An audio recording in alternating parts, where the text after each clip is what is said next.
Tuhan sertamu. Inilah Injil Yesus Kristus menurut Santo Matius.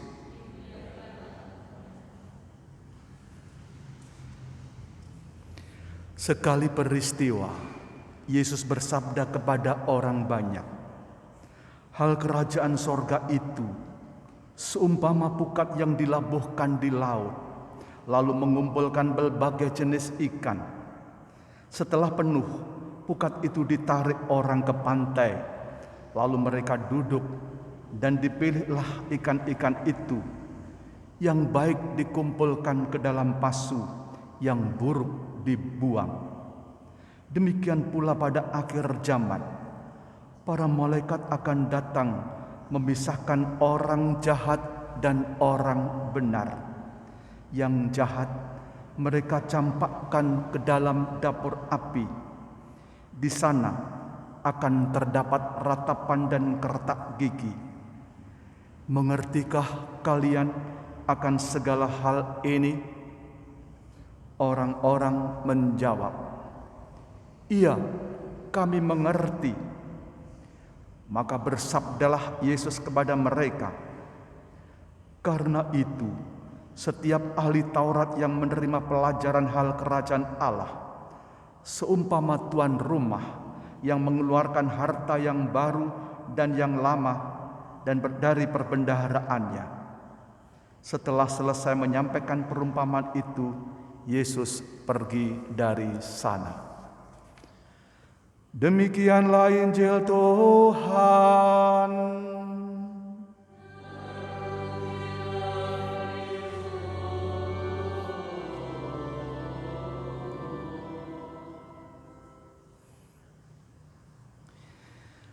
Bapak, Ibu, Saudara sekalian terkasih dimanapun berada, selamat malam semuanya. Bapak Ibu, semoga Bapak Ibu senantiasa dikaruniai kesehatan, semangat, kegembiraan di tengah pandemi yang begitu luar biasa ini.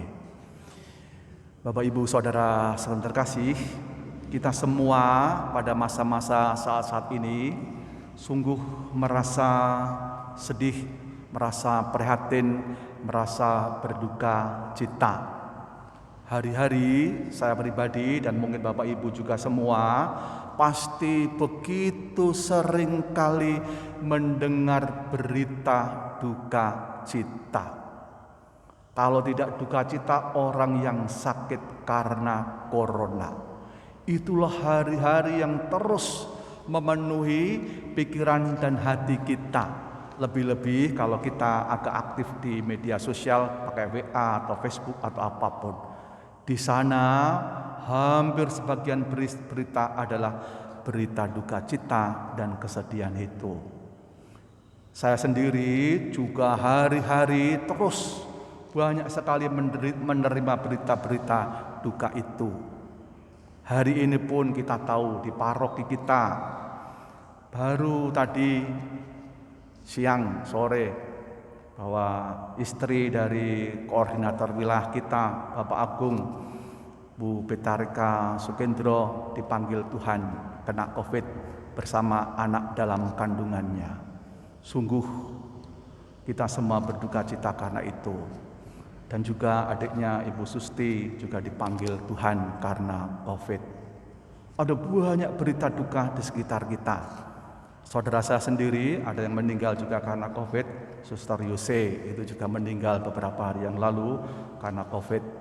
Dan juga kemarin bukan karena COVID, saudara saya sendiri meninggal karena jatuh. Hari ini juga saya mengenangkan ponakan saya, Nanang Yoga Sanjaya, setahun yang lalu sudah COVID tapi dia meninggal karena kecelakaan.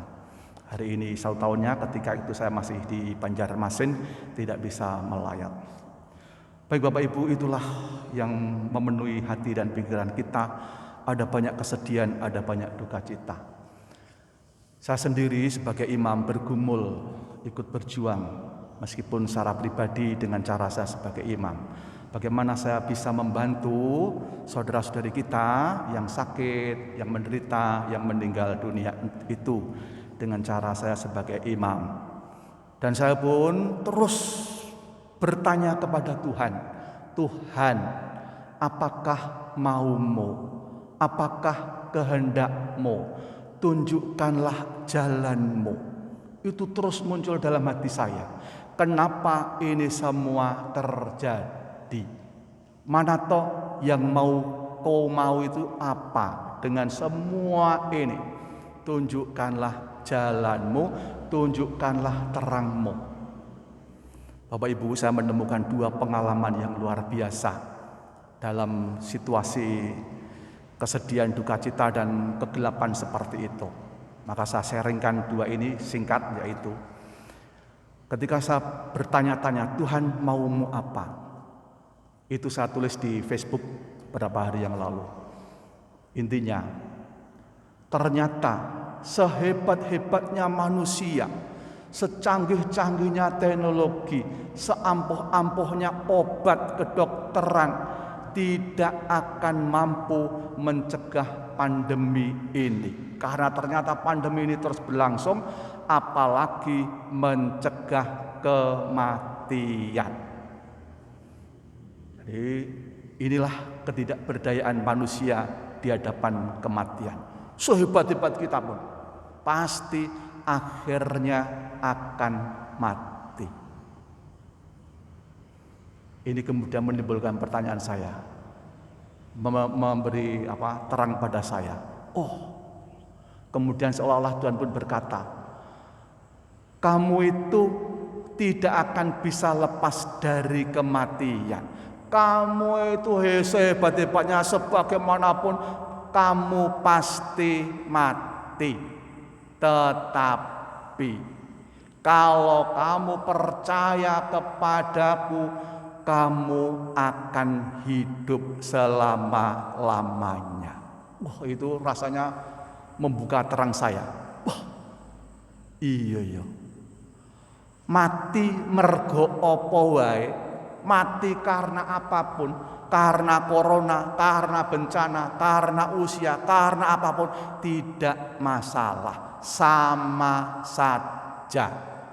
Yang menentukan, yang penting adalah hasil akhir. Tadi bacaan Injil tadi mengenai hasil akhir.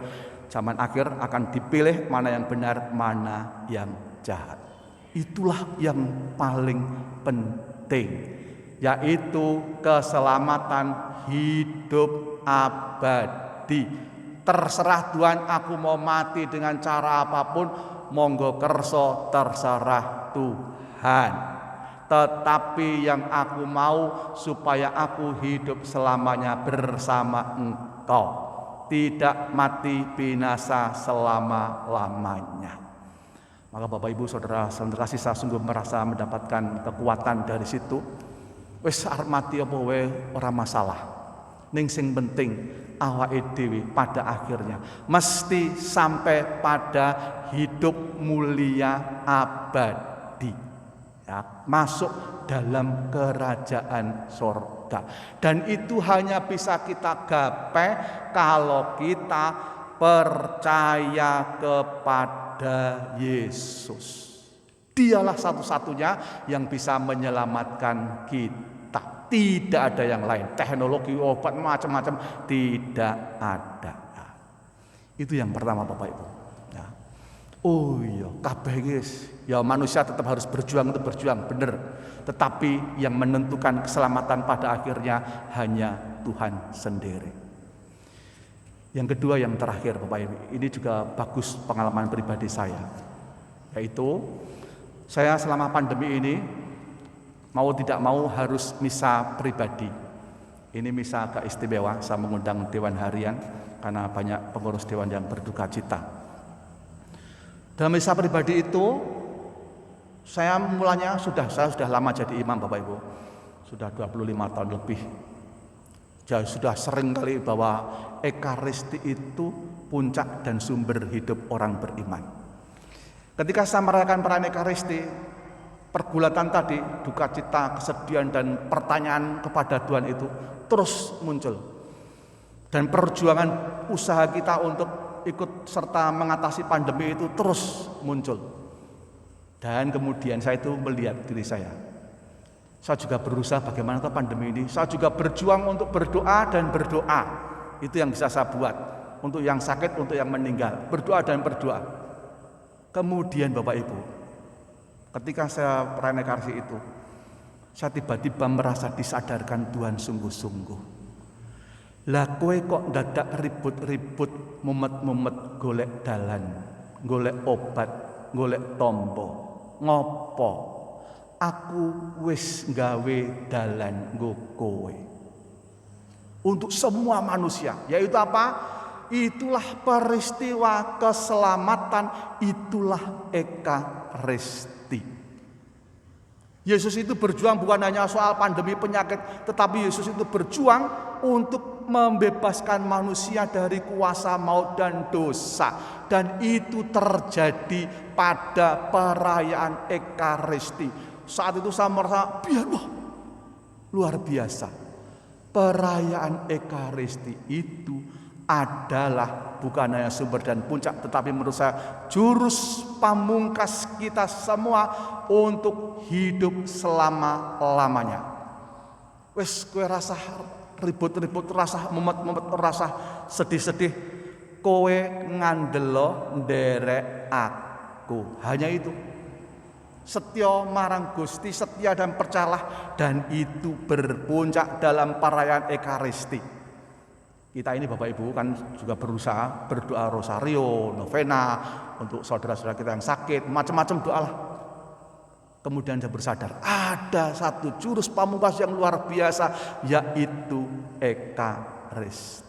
Dalam Ekaristi itulah Yesus membuka keselamatan bagi setiap orang yang percaya dan mau setia kepadanya. Maka Bapak Ibu, ketika itu saya sungguh-sungguh sadar, meskipun saya sudah lama menjadi romo. Oh iya, betapa luar biasanya keselamatan yang dihadirkan dengan perayaan Ekaristi itu. Lebih dari segala macam doa-doa, karena di sanalah terjadi puncak keselamatan seluruh sejarah manusia. Bebas dari kematian, bebas dari segala dosa, memasuki kemuliaan yang abadi. Maka Bapak Ibu, saudara-saudara kasih, kita semua diajak untuk percaya kepada Tuhan Yesus yang sudah memberikan jalan kepada kita, memberikan terang kepada kita. Lebih daripada itu, ia meninggalkan warisan jurus yang luar biasa, yaitu perayaan Ekaristi, di mana ia terus-menerus menyelamatkan kita manusia yang percaya kepadanya. Kita mohon kepada Tuhan, semoga pandemi, kematian, duka cita, kesedihan yang terus menimpa ada di sekitar kita tidak membuat kita kemudian putus asa, hidup dalam kegelapan, kesedihan terus. Tapi moga-moga kita sadar ada terang dan jalan bersama Tuhan. Amin. Bapak Ibu, gini kita aturkan doa-doa permohonan kita.